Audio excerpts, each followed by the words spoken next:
Hey guys, I Anshuman welcome you all in my Commerce Gateway classes and second video of basic accounting terms. In our previous classes, we have started the second chapter of accounts, that is basic accounting terms, and clear the concepts of business transaction and events and their differences. So in today's class, we will deal with what is account, what is capital, and what is liability. Okay, so let's get started. What is account? An account is a record of all the business transactions relating to particular person और items. ठीक है, account क्या होता है? सारे business transactions का record होता है, चाहे वो किसी पर्सन से रिलेटेड हो या आइटम्स इन द सेंस चाहे वो किसी एसेट से रिलेटेड हो, एक्सपेंस से रिलेटेड हो, इनकम से रिलेटेड हो, वो सारा रिकॉर्ड होता है सर बिजनेस अकाउंट. ठीक है. Next point, in accounting we keep the separate record of each individual asset, liability, expense और इनकम. ठीक है, सारे बिजनेस ट्रांजेक्शन्स कर लेने के बाद सारा रिकॉर्ड हम बनाते हैं. ठीक है, किससे कितना पैसा लिया, किसको कितना पैसा दिया, ठीक है, किसके अकाउंट में कितना पैसा है, किसके अकाउंट में कितना पैसा गया. ठीक है, मशीनरी कितनी खरीदी गई, मशीनरी कितनी बेची गई, एसेट्स कितना परचेज हुआ, एसेट्स कितना सोल्ड आउट हुआ. ठीक है, तो इन्हीं सारी चीजों को हम कहते हैं या इन्हीं सारे रिकॉर्ड को हम लोग कहते हैं account. Account is just like a ledger. ठीक है, जैसे कि राम का अकाउंट हो सकता है, श्याम का अकाउंट हो सकता है, मशीनरी अकाउंट हो सकता है, बैंक अकाउंट हो सकता है. ठीक है, सेल अकाउंट हो सकता है, परचेज अकाउंट हो सकता है. ठीक है, तो अकाउंट बहुत तरह के हो सकते हैं. So it is ledger account, ये लेजर अकाउंट की तरह ही होता है. ठीक है, all accounts are divided into two sides. ठीक है, जो जितने भी अकाउंट्स हैं उसको दो तरफ में बांटा के, एक होता है डेबिट साइड और एक होता है क्रेडिट साइड. ठीक है, लेफ्ट साइड को कहते हैं हम लोग डेबिट साइड और राइट साइड को हम लोग कहते हैं क्रेडिट साइड. ठीक है, तो डेबिट को हम लोग लिखते हैं डीआर के नाम से और क्रेडिट को लिखते हैं सीआर के नाम से. ठीक है, चलिए हम आपको एक दिखा देते हैं. वैसे कि हालांकि ये जो मैंने डायग्राम बनाया है वो क्लियरली विजिबल नहीं हो पा रहा है. ठीक है, तो हम आपको लिख कर ही बता देते हैं. ठीक है, तो जैसे कि ये यहाँ पर मान लीजिए मैं लिखता हूँ राम. ठीक है, राम मैंने लिखा और यहाँ पर ये ऐसे मैंने बनाया. ठीक है, यहाँ रहता है पर्टिकुलर्स अमाउंट और यहाँ रहता है पर्टिकुलर्स अमाउंट. ठीक है, कुछ ऐसे रहता है. ठीक है, तो फिर यहाँ का साइड हम लिखते हैं डी आर और यहाँ का साइड लिखते हैं हम लोग सी आर. ठीक है, इट इज मेरा हैंड राइटिंग थोड़ा सा या विजिबल नहीं हो पा रहा है लेकिन कॉन्सेप्ट समझने के लिए सही है. ठीक है, तो ये ऐसे हम लोग का अकाउंट का फॉर्मेट रहता है. ठीक है, अब चलिए एक बार और क्लियर कर देते हैं. ठीक है, एक मिनट. जैसे कि मैंने लिखा मशीन अकाउंट. ठीक है, मशीन अकाउंट, मशीन अकाउंट. ठीक है, मशीन अकाउंट में ऐसे लाइन होगा, यहाँ पर्टिकुलर्स लिखेंगे. ठीक है, यहाँ दो लाइन खींचेंगे, यहाँ भी पर्टिकुलर्स लिखेंगे और यहाँ भी अमाउंट का कॉलम रहेगा. ठीक है, ए और यहाँ पर भी ए. तो ये ऐसे फॉर्मेट रहता है.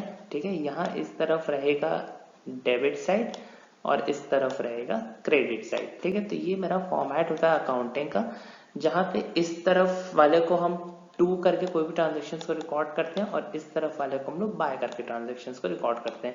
ये जब हम लोग लेजर पढ़ेंगे तब हम लोग इसके कॉन्सेप्ट्स को समझेंगे. ठीक है, ये पूरा लेजर की तरह ही होता है, लेजर की तरह चलता है. ठीक है, तो मोस्टली लेजर अकाउंट को हम लोग कभी कभी लेजर भी कहते हैं. ठीक है, तो ये था मेरा अकाउंटिंग अकाउंट्स का कॉन्सेप्ट. ठीक है, hope so it is clear to all of you. एक मिनट में रब कर दूं फिर उसके बाद आगे चलते हैं.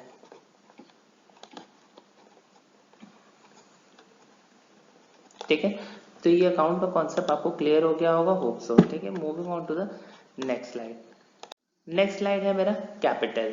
ठीक है, नेक्स्ट स्लाइड कैपिटल क्या होता है? It refers to the amount invested by the proprietor in a business enterprise. ठीक है, कैपिटल वो अमाउंट है जो बिजनेस का ओनर या बिजनेस का मालिक, ठीक है, बिजनेस में लगाता है. ठीक है, कोई भी बिजनेस को स्टार्ट करने के लिए. ठीक है, ऑब्वियस ही बात है कि मतलब आप कोई भी बिजनेस स्टार्ट कर रहे हो, आप कोचिंग आप पढ़ाना चाहते हो या कोचिंग अपना इंस्टीट्यूट रन करना चाहते हो, तो आप ये क्या स्टार्ट करोगे? सबसे पहले आप क्या क्या बोर्ड खरीदोगे, मार्कर खरीदोगे और बोर्ड खरीदोगे, मार्कर खरीदोगे, ठीक है, स्टेशनरी के सारे सामान खरीदोगे, ये सारे सामान खरीदोगे ना, तो ये सारे सामान इन द फॉर्म ऑफ कैपिटल में इंक्लूड होते हैं, ठीक है।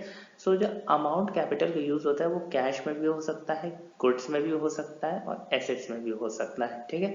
तो ये होता है capital concept. It refers to the amount invested by the proprietor in a business enterprise and amount may be in the form of cash, goods और एसेट्स, ठीक है। प्रोप्राइटर का यहाँ मतलब होता है ओनर या हिंदी में कहते हैं मालिक, ठीक है।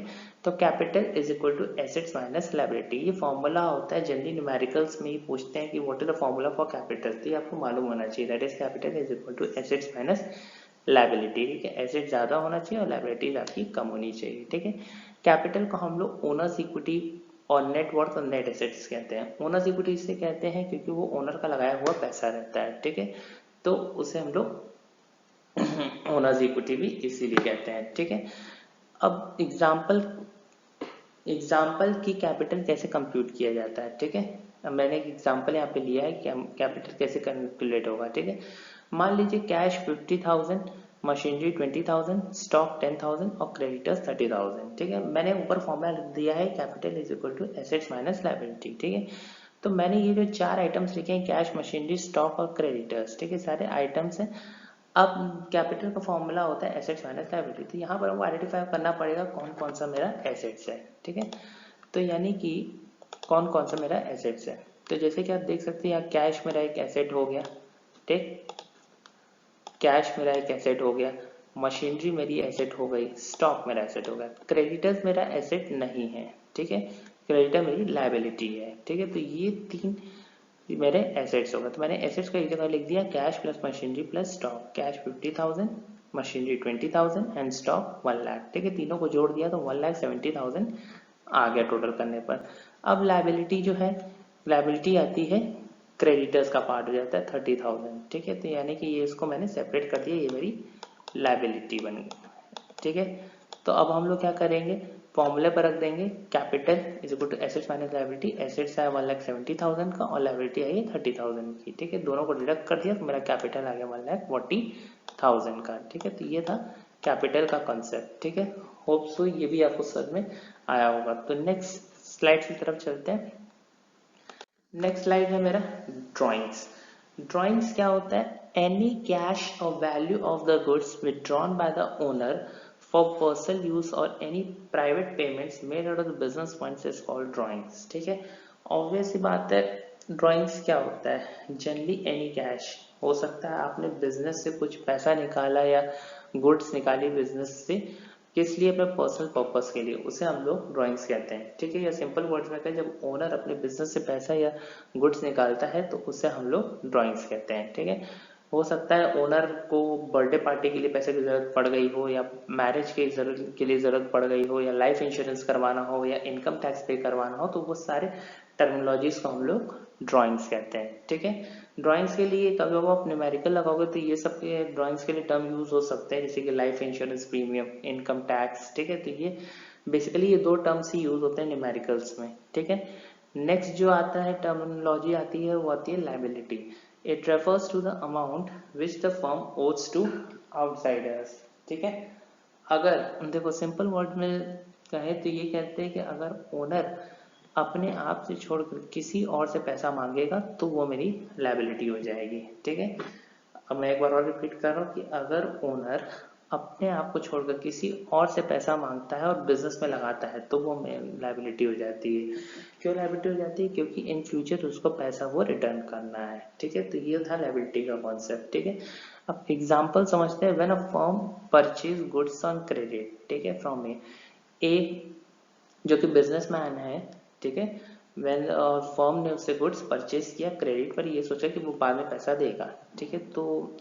तो amount owing to A is the liability, बाद में पैसा देगा। तो ऑब्वियस सी बात है कि when the firm purchase goods on credit from A, ठीक है, फर्म ने क्या किया, परचेज किया गुड्स, ए से गुड्स परचेज किया, ठीक है। तो ऑब्वियसली क्या हो गया, ये ए के लिए, ए फर्म के लिए लायबिलिटी बन गई कि वो फर्म फ्यूचर में पैसा लौटाएगा ए को, ठीक है।